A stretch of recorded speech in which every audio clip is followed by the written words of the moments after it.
जैसे ही भगवान ने धनुष को तोड़ा तो इतनी जोर की टंकार हुई कि 14 भुवनों में इसकी गूंज हो गई। महेंद्र पर्वत पर परशुराम भगवान तपस्या कर रहे थे, उनकी तपस्या टूट गई।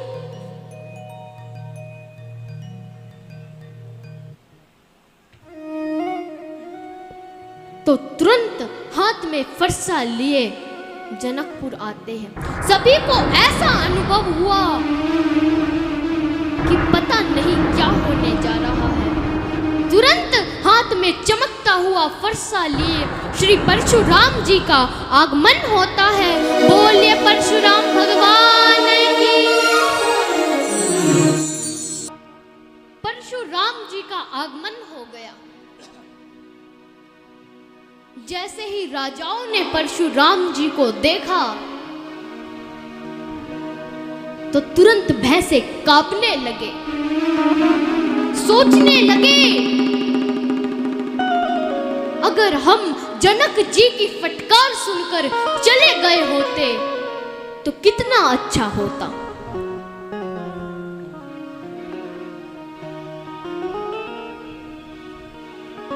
अब इन बाबा का आगमन हो गया, पता नहीं जीवित जाने देंगे भी क्या नहीं। सभी राजा अपने पिता का नाम लेकर अपना परिचय दे रहे हैं। अभी तक तो परशुराम जी की दृष्टि भगवान पर टिकी हुई थी, इसलिए परशुराम जी शांत खड़े थे। लेकिन जैसे ही परशुराम जी से दृष्टि हटाकर खंडित धनुष की ओर दृष्टि गई तो तुरंत फटकारने लगे। जनक जी को कहने लगे कि अरे ओ मूर्ख जनक, बता ये शंकर जी का धनुष किसने तोड़ा है? आज मैं उसे यहां से जीवित नहीं जाने दूंगा। क्रोध में फटकारने लगे। मैना मातो, सुनैना मातो पछाड़ खाकर रोने लगी, कहने लगी कि अरे अभी तक तो मेरी बिटिया के हाथ पीले भी नहीं हुए थे, विधवा बनने का समय पहले आ गया। जनक जी घबरा गए, सोचने लगे कि अगर मैं इन्हें बता दूंगा कि यह धनुष राघव ने तोड़ा है तो तुरंत ये बाबा उनका सर काट देंगे। अरे इन्हें क्या मालूम कि ब्रह्म का कौन सर काट सकता है। कई बार डॉक्टर की औषधि देने से कई लोग ठीक हो जाते हैं, तो हम 100 बार डॉक्टर का धन्यवाद करते हैं, लेकिन हम प्रभु कृपा को नहीं देखते कि प्रभु ने कृपा की है। जैसे ही भगवान ने यह सुना तो तुरंत हाथ जोड़कर परशुराम जी से बोले कि हे नाथ, धनुष तोड़ने वाला कोई आपका ही दास होगा, आप आज्ञा तो करें, सेवक को आपकी क्या सेवा करनी है। जैसे ही परशुराम जी ने इतना सुना तो तुरंत क्रोध में बोलने लगे, कहा हे राम, तुम कहते हो कि जिसने धनुष तोड़ा वह कोई आपका ही सेवक होगा। अरे वह तो मेरा स्वभाव के समान दुश्मन है। या तो तुम उसे सभा से बाहर निकाल कर खड़ा कर दो ताकि मैं उसका वध कर सकूं और अपना क्रोध शांत कर लूं, अन्यथा तो मैं सभी राजाओं का वध कर दूंगा। ये कैसा न्याय है? अपराध एक ने किया और उसका दंड सभी को भुगतना पड़ रहा है। एक क्षत्रिय ने अपने पिता का अपराध कर दिया था, तो ये समस्त क्षत्रिय जाति के ही दुश्मन बन गए। केवल यही नहीं, उनका गौरव भी ले लिया।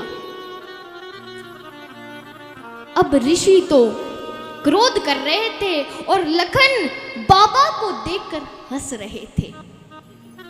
अगर आप क्रोध कर रहे हो और आपको कोई देखकर मुस्कुरा दे तो और दुगना क्रोध बढ़ जाएगा।